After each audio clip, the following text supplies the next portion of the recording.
the gentleman from California. Mr. Sherman is recognized for 5 minutes. Thank you.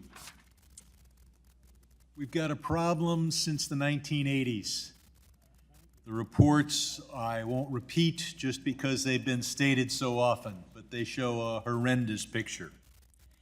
And now we are close to solve, well, I can't say solving, but to making this agency as good as it can be as far as its workplace culture. I want to commend the law firm for its report. I want to commend the Wall Street Journal for really forcing that report to be commissioned. And now we are so close. Greenberg is resigning. Biden is going to appoint a successor.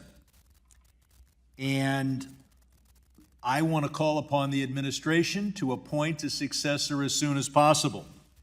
But I want the Republican members of this committee to take the opportunity to demand that the Senate not engage in dilatory tactics to prevent that successor from being confirmed.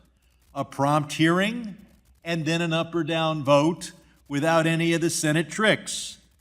Because I was one of those who asked for this hearing. But that was before Greenberg announced his retirement.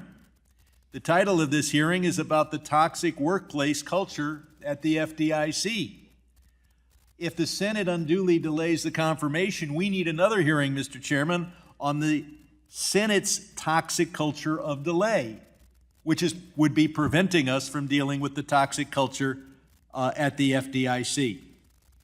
Now, some have argued that somehow Signature Bank and First Republic are a result of Greenberg's temperament. Mr. Hugh, you were there.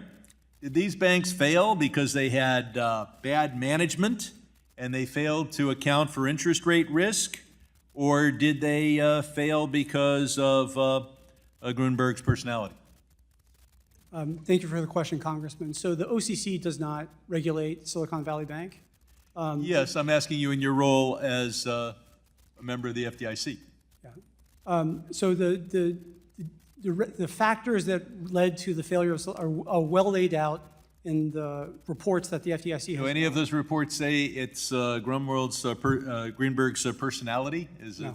That's not mentioned? And has anyone, you're on the FDIC, has anyone at the FDIC identified for you, I was going to bring this First Republic issue up or Signature Bank up, but I failed to bring it up because I was worried about the chairman's personality. Has anybody stepped forward then and said the personality stopped them from taking action? No. The National Treasurer Employees Union represents the FDIC employees. I wonder whether Mr. Hsu and Mr. McKieran can commit to working with NTEU as the FTC moves forward to improve its workforce culture. Mr. Hugh? Yes. Yes. Good.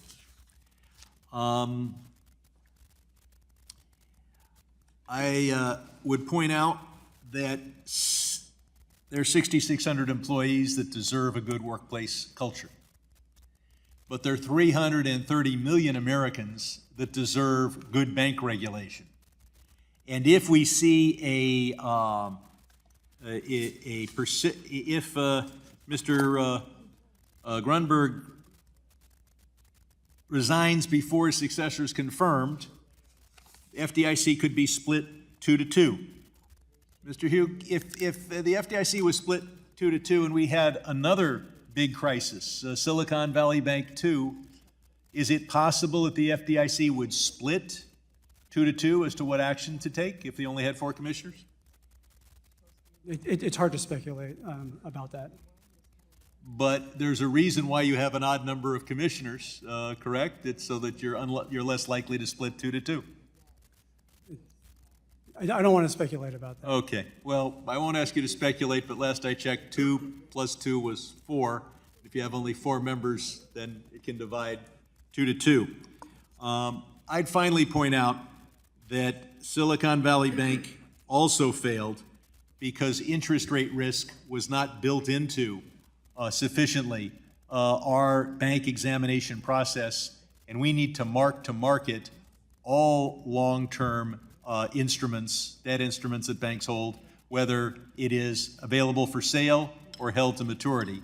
And until we do that, we will Gentleman's see time. banks put too much of their money on Wall Gentleman's Street time has instruments. I yield expired. back.